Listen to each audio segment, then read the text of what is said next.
ये जो सरकार चल रही चैट जीपीटी से चल रही है, इस सरकार को कोई सेंस नहीं है। एमपीपीएससी में हर साल लगभग 1 से 2 लाख जो बच्चे होते हैं वो फॉर्म भरते हैं और वहीं पदों की जब भर्ती आती है सामने तो 155 आती है। आखिरकार जितनी भाई विधानसभा सीट है उतनी एक एक विधानसभा एक एक बच्चों को सीट तो दे दो तुम यार। हमारे 4 साल से वैकेंसी नहीं आ रही। ये सरकार प्रताड़ित कर रही है। सरकार ऐसा लग रहा है ये अंग्रेजों से भी बदतर सरकार हो गई है। बीजेपी एक ऐसी पार्टी जिसका एकमात्र उद्देश्य है चुनाव जीतना। उसको इस बात से कोई मतलब नहीं है कि विद्यार्थियों का जीवन खतरे में है या किसी और का। उसका एक ही लक्ष्य है, बस चुनाव जीतना। नमस्कार दर्शकों, आज हम आपको लेकर चल रहे हैं एक ऐसे कत्लगाह की ओर जो कई सारे युवकों के मन को करौंद रहा है। जी हाँ, एक ऐसा कत्लगाह जिसका नाम है एमपीपीएस। यहाँ पर बच्चे पढ़ने आते हैं, लिखने आते हैं, बड़े अधिकारी बनने आते हैं और अपने परिवार के पालन पोषण के लिए एक नया सपना लेकर आते हैं। लेकिन इसके बावजूद भी कई बार उनको वैकेंसी और कागजों के बीच फंसा दिया जाता है, जुमला देकर उन्हें हटा दिया जाता है और कहा जाता है कि हम आगे काम करेंगे। लेकिन इसके बावजूद भी कोई काम नहीं होता।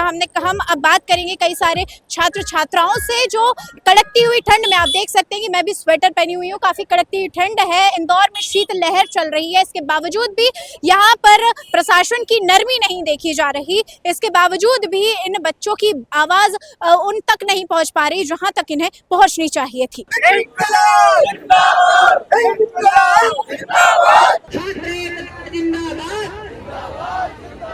साम्राज्यवाद का वही जिंदाबाद, साम्राज्यवाद का वही जवाब।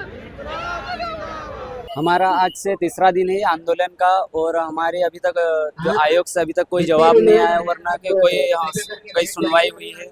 और हम यहाँ पद बढ़ाने के लिए, जैसे इंजीनियरिंग सर्विस वाले भी, फिर इंजीनियरिंग वाले भी है। हमारी इस बार जो सिविल इंजीनियरिंग वाली जो पद आए, इंजीनियरिंग के पद आए हैं, उसमें से 100% विकलांगों को दे दिया है। हमारे जो ओपन के लिए तो कुछ रखा ही नहीं है। हमारे 4 साल से वैकेंसी नहीं आ रही। 2021 में आई थी 400 के लगभग। उसके बाद 21 के बाद 22 में 23 वैकेंसी आई, 23 में 0 आई, 24 में 26 आई और अभी 32 आई। उसमें भी 21 सिविल इंजीनियरिंग वाली है, 21 दिव्यांगों को दे रखी है। तो हमारे लगभग 4 सालों से लगभग पूरी टोटल 100 वैकेंसी भी नहीं आई।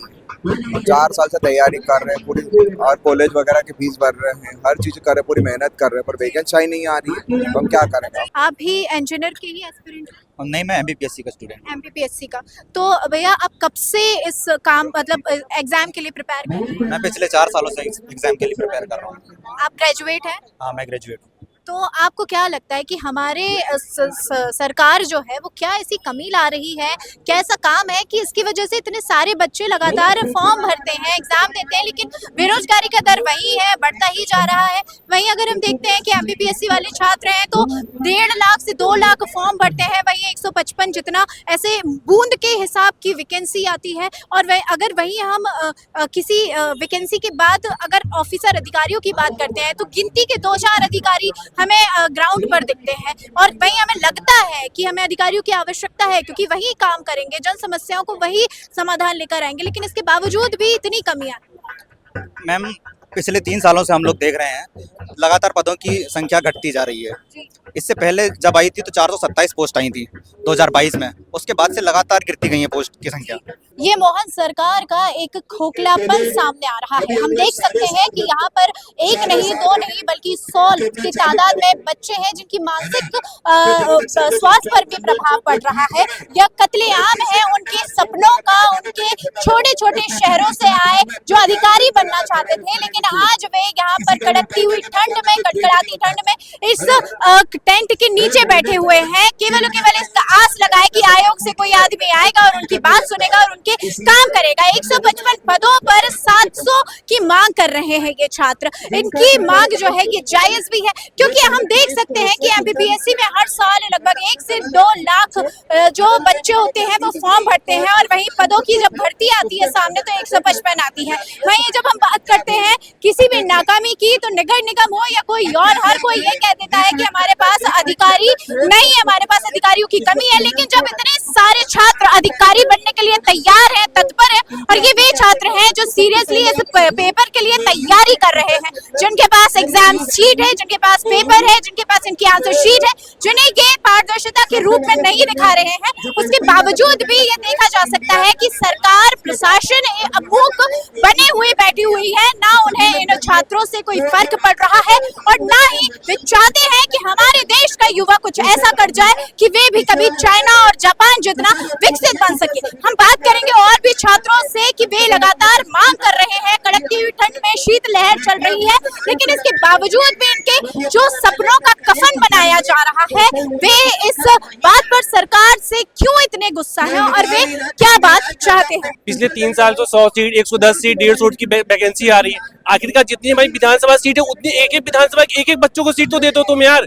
सरकार पर बैठे निरंकुश सरकार हमारी बनी हुई है। 3 दिन से हम लोग कंटिन्यू बैठे हैं, एक डेलीगेशन कोई एक पूछने तक नहीं आया। कोई आया? कोई नहीं आया, एक कोई अधिकारी तक नहीं आया। 5 साल से इंदौर में रह रहे हैं और रेंट पे रहते हैं और वैकेंसी हर साल कम होती जा रही है और हमें जो इंटरव्यू है उसमें नंबर उसका वो कम नहीं कर रहे हैं। हमारी मांग है कि उसे 100 नंबर का करें जी। और हमारी ये मांग है कि जो 13% होल्ड पर रखे हैं जो वैकेंसी है उसे भी ओपन करें। वो आप इस पे क्या देखते हैं, क्या इसमें देरी हो रही है या फिर सरकार केवल इन छात्र छात्राओं को लटका रही? वो सिर्फ जुमला दे रहे हैं, सब झूठ बोल रहे हैं। उन्होंने पहले भी कहा था, उन्होंने कुछ नहीं किया है। इस बार भी उनका ऐसा ही मुझे लग रहा है, वो कुछ नहीं करेंगे। वो हमारे तरफ बिल्कुल ध्यान नहीं दे रहे हैं। जी, 13 महीने बाद भी यदि बच्चे लौटे हैं तो इसकी कोई ना कोई वजह रही होगी। ऐसे ही कोई कड़कती ठंड में अपने आप का स्वास्थ्य बिगाड़ने नहीं आ जाता। 450 पद की बात थी, कॉपियां 2019 से दिखाना थी, 87-30% को 100% रिजल्ट को देना था। इंटरव्यू में जो विसंगतियां थी 185 से उसको 100 करने की बात हुई थी। आयोग द्वारा जो क्वेश्चन में बार बार गलतियां की जा रही थी वो मांगे थी, और दूसरा ये था कि जो कॉपियों में क्वेश्चन गलत हो रहे उसको लेकर थे। उन तमाम मुद्दों पर हम लोगों ने सहमति बनी थी, पर चूंकि मोहन सरकार जो नए नवेले मुख्यमंत्री बने थे वो खुद अपने वादों से मुकर गए, इसलिए हमको आज उनको वादों को याद दिलाना है और वो मांगे वापस से पूरी करने के लिए 3 दिन से लगातार हम कड़ाके की ठंड में यहाँ बैठे हैं सारा दिन। जी जी, जब आप ऐसा देखते हैं कि बाहरी जो हमारे राज्य हैं उनमें इन सुविधाओं को पूर्ण रूप से दिया जाता है, वहाँ के छात्र जो हैं वे इन सब पे ऐसे आंदोलन उन्हें नहीं करने पड़ते, तो क्या आपको ये नहीं लगता कि हमारी सरकार जो है वो अपने ही इस राज्य के लोगों से एक दोगलापन और एक सौतेलापन कर रही है? देखिए, जो ये मुख्यमंत्री बने ये पर्ची से बने हैं, ये जो सरकार चल रही चैट जीपीटी से चल रही है। इस सरकार को कोई सेंस नहीं है कि आने वाले समय में कुंभ भी आएगा, सारी चीजें। तो प्रशासनिक अधिकारियों की मध्य प्रदेश को बहुत जरूरत पड़ेगी। आज कितने पद खाली है, भागीरथपुरा में आप देखे होंगे कितने लोग मरे, वहां पे अधिकारियों ने का कहना था कि एक व्यक्ति 4 से 5 पदों का काम संभाल रहा है। तो कहीं ना कहीं पद बहुत सारे खाली है और सरकार को इसका जो है इसका भुगतना पड़ेगा। अगर पद नहीं भरेंगे तो कहीं ना कहीं बेरोजगारी भी बढ़ती जा रही है। और ये देखिए, दूसरे राज्य जैसे बिहार जैसा गरीब राज्य आज इतने पद दे रहा है, मध्य प्रदेश उससे कहीं अच्छी पोजीशंस में, लेकिन ये पद देने की इनकी वो नहीं। ये चाहते हैं कि हम पंचवर्षीय की तरह नौकरियां दे, कि हम जाके 2028 में चुनाव आएंगे उसमें बच्चों को लॉलीपॉप दे देंगे। तो ये मध्य प्रदेश का बच्चा इनके लॉलीपॉप में नहीं आएगा। इस सरकार को नहीं तो अगली बार जाना पड़ेगा और मोहन सरकार को तो वापस गिरा देगा अगर युवा मध्य प्रदेश का चाहेगा जिस दिन। मेरा 2025 का मेंस एग्जाम था। मेंस एग्जाम जून में होने वाला था, हमें पहले डेट जून में दी गई थी, फिर जून के बाद में वहाँ पे 1 सप्ताह पहले ही बताया गया है कि आपकी एग्जाम नहीं होगी। और अभी 10 जनवरी को हमारी सुनवाई होने वाली थी। 10 जनवरी को फिर लोक सेवा का अफेयर नहीं हुआ, अब 10 फरवरी को हमारी सुनवाई होगी। तो अभी 25 का प्री कब हुआ है और फरवरी में हुआ है 16 फरवरी को, और अभी ये वापस फरवरी आ रही है, मतलब मेंस एग्जाम अभी तक नहीं हो पा रहा है। तो बच्चा मतलब एक जो मध्यम वर्ग का स्टूडेंट है उसको घर से किस प्रकार से उस माता पिता के द्वारा कैसे अपनी ज़रूरतों को कॉम्प्रोमाइज़ करके भेजे जाते हैं, लेकिन सरकार को इससे कोई फर्क नहीं पड़ रहा है। सरकार एक और बोल रही है लाडली बहनाओं को लोन ले लेके मध्य प्रदेश पे कर्ज बढ़ा के उनको खाते में डाल रही है, और यहाँ पे जो मतलब विद्यार्थियों की स्कॉलर नहीं दी जा रही है। विद्यार्थियों से जो हमारे पूर्व मुख्यमंत्री थे शिवराज सिंह चौहान जी ने, उनने बोला था 1 टाइम फीस लेंगे हम 100 रुपये, लेकिन हर एग्जाम की अलग अलग फीस ली जा रही है। और एग्जाम सेंटर जैसे एसआई का भी एग्जाम हाल ही में हुआ, उसमें 4 सेंटर चॉइस लिए गए, लेकिन उन 4 को छोड़ के 600 किलोमीटर दूर बच्चों को सेंटर दिए गए। तो एक प्रकार से ये बच्चों को आर्थिक और मानसिक रूप से प्रताड़ित कर रहे हैं। ये सरकार प्रताड़ित कर रही है। सरकार ऐसा लग रहा है ये अंग्रेजों से भी बदतर सरकार हो गई है। मतलब वहाँ पे कुछ अधिकार तो थे। देखिए, हम पिछले 3 वर्षों से इंदौर में हैं, तैयारी कर रहे हैं। ये तो हुई मेरी व्यक्तिगत बात। इससे पहले स्पीकर पर एक बच्चा आया था, वो 2022 से तैयारी कर रहा है, और इसके अलावा बहुत सारे लोग हैं जो 2019 से ना, कई तो 20 से भी आए हुए हैं। तो ऐसे 4-4, 5-5 साल हम लोगों को यहाँ पर तैयारी करते हुए हो जाते हैं, और बाद में आयोग जो है हम लोगों को 110 2024 में, जिसमें से भी 1387 का नियम होगा, सिर्फ 87% उसमें उनको ज्वाइनिंग मिलेगी, बाकी 13 जो है वो कोर्ट केस में लटके रहेंगे। तो पहले इन्होंने 110 पद दिए। पिछले साल इनकी मंशा थी 50 पद जारी करने की, लेकिन हमारे साथी क्योंकि यहाँ पर धरने पर बैठे थे तो वो वैकेंसी नहीं निकाली गई। बाद में वही वैकेंसी 158 पद के साथ में आती है। अब हम लोगों को 2026 में उम्मीद थी कि कुछ पद आएंगे, लेकिन हमको 156 वैकेंसी में 155 थी। बाद में उन्होंने, अब आप देखिए कि जनपद सीईओ जो वैकेंसी पहले से आई हुई थी उसी में उन्होंने एक पोस्ट और बढ़ा दी। तो क्या ये कैडर इनके पास में पहले से नहीं था? जी, आप कितने सालों से यहाँ पर इस पेपर की तैयारी कर रहे हैं? मैं 2 साल से यहाँ पे तैयारी कर रही हूँ एग्ज़ाम की।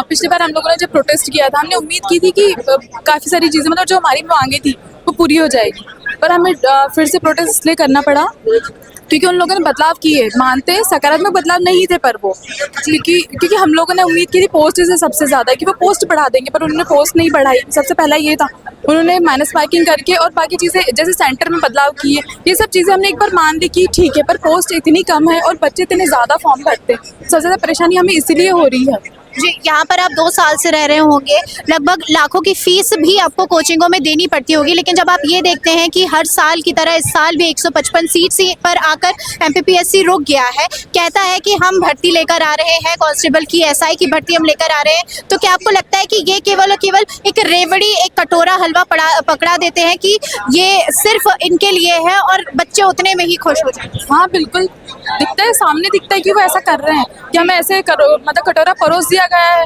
और मतलब हाँ बिल्कुल जी, मतलब ये तो चीज़ें हैं ना कि कहीं ना कहीं पद तो खाली है, फिर इनको पोस्ट ज़्यादा देने में प्रॉब्लम कहाँ आ गई? नहीं होती है, मतलब वो आगे प्रमोशन नहीं कर रहे हैं, फिर पोस्ट खाली नहीं हो रही और फिर वो पोस्ट नहीं देते और बोल देते कि इससे ज़्यादा पोस्ट नहीं दे पाएंगे। जो एमपीपीएससी में ये अनियमितताएं देखी जा रही हैं, इसका कारण आप क्या समझते हैं? क्या कारण आ रहा है और सरकार इस पर अपनी आंखें क्यों मूंदे हुए बैठी है?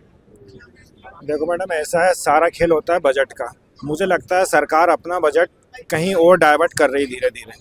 जी, अभी जैसे देखा गया, हाल ही की खबर में सामने आया था कि मध्य प्रदेश गहरे कर्जे में है और ऐसा कर्जा जो चुकाने में काफी मुश्किल आ सकती है। तो इस पर यदि बजट जा रहा है, कर्जे में सरकार है, लेकिन छात्राओं की यदि उम्मीदें, यदि उनके काम, उनके सपनों को ही पूरा नहीं किया जा रहा, तो ये आखिर पैसा कहाँ जा रहा है, कहाँ इसका गलत इस्तेमाल किया जा रहा है? मैम देखिए, बीजेपी एक ऐसी पार्टी जिसका एकमात्र उद्देश्य है चुनाव जीतना। उसको इस बात से कोई मतलब नहीं है कि विद्यार्थियों का जीवन खतरे में है या किसी और का। उसका एक ही लक्ष्य है, बस चुनाव जीतना। और उन्होंने चुनाव जीतने की नस पकड़ ली है। जैसे मध्य प्रदेश की पहली नस उन्होंने लाडली बहना पकड़ ली है कि मध्य प्रदेश में कम से कम, जैसे 2011 की जनगणना से 48% महिलाएं थी, अब मुझे लगता है बहुत ज़्यादा हो गई होंगी। तो सबसे पहला उन्होंने महिलाओं को साधा और वो उनका जो एक्सपेरिमेंट था वो सफल रहा। अब वो उसी पे चल रहा है। पूरा बजट का एक बहुत बड़ा हिस्सा उस पर जा रहा है। हम उसका परिणाम सीधा देख रहे हैं कि 2024 से पोस्टें यहाँ कम होती जा रही हैं। व्यापम में भी पोस्ट कम हो रही है। एसआई की पोस्ट भी आप देख लो 8 साल के बाद आई है। वो सिर्फ एक कांस्टेबल की भर्ती निकाल के एक माहौल बना रहा है कि देखो हम बार-बार भर्ती निकाल रहे हैं, पर एक्चुअलिटी में आप देखोगे, पूरे विभागों को ईमानदारी से देखोगे तो पोस्टें बहुत तरीके से कम हो रही है। जहाँ आपने कांस्टेबल की बात करी तो मेरे दिमाग में एक वाक्य याद आया कि अभी कांस्टेबल की भर्ती के लिए ही पीएचडी, इंजीनियर और कई सारे ऐसे लोगों ने उसमें फॉर्म भरा, जिससे एक डर सामने आता है कि हमारे मध्य प्रदेश में जो बेरोजगारी है वो उसका दर कितना बढ़ता जा रहा है, जहाँ पर पीएचडी स्कॉलर्स तक कांस्टेबल की भर्ती के लिए अपना फॉर्म भर रहे हैं। मैम ये तो विडम्बना है। इसमें बहुत बड़ा फेल्योर है सरकार का कि एक सही समय पर सही कुछ चीज़ें नहीं मिल पाई। और वो उनका इसका एकमात्र कारण है कि वो पार्टी की जीत, उनका सिर्फ एक सेंटर पॉइंट बन चुका कि जीत कैसे हो बीजेपी की, हर बार सरकार कैसे आए, बस इसी के इर्द गिर्द सारी नीतियां बन रही है। उनको इससे कोई मतलब नहीं है कि किसका लाभ हो रहा है, किसका भला। सिर्फ एक ही लक्ष्य है, जीत। सर आप क्या बोलेंगे कि जो बच्चा सरकार के साथ चलना चाहता है, पढ़ना चाहता है, अपने प्रदेश को, अपने देश को आगे बढ़ाना चाहता है, वही कहीं अधिकारी बनेगा ना, लेकिन उसके लिए भी यदि ये सुविधाएं नहीं दे पा रहे हैं और युवाओं के विकास की भले हर साल बजट में, अभी भी 1 फरवरी आने वाला है, अभी भी बजट आएगा, उसमें युवाओं का सबसे बड़ा वे रखेंगे कि हम किसान, युवा, महिलाओं के लिए काम कर रहे हैं, लेकिन क्या आपको लगता है कि सरकार जो हर बार सेंट्रल हो चाहे वो राज्य सरकार हो, वे अपने वादों पर निष्ठुर होती है? क्योंकि ज़्यादातर जो सरकारें आती है उनके लिए प्रेशर ग्रुप कभी छात्र रहा ही नहीं, वो वोट बैंक मानते ही नहीं है हमें। ज़्यादातर उन्होंने रेवड़ी बांटी किसानों को, क्योंकि उन्हें वोट बैंक मानते हैं, और महिलाओं को दे दिया, आधी 50% वोटर्स वो होते हैं, तो इसीलिए हमारे लिए ज़्यादा कुछ करते नहीं, ज़्यादा पद नहीं आता है। घोटाला, और रही बात है घोटाले की बात कर रहे थे आप, तो कहीं भी जिसके भी हाथ में नेपोटिज्म के बारे में बोला जाता है, जिसके हाथ में कोई भी सत्ता रहेगी तो वो अपने कुछ लोगों को तो बिठाएगा ही बिठाएगा।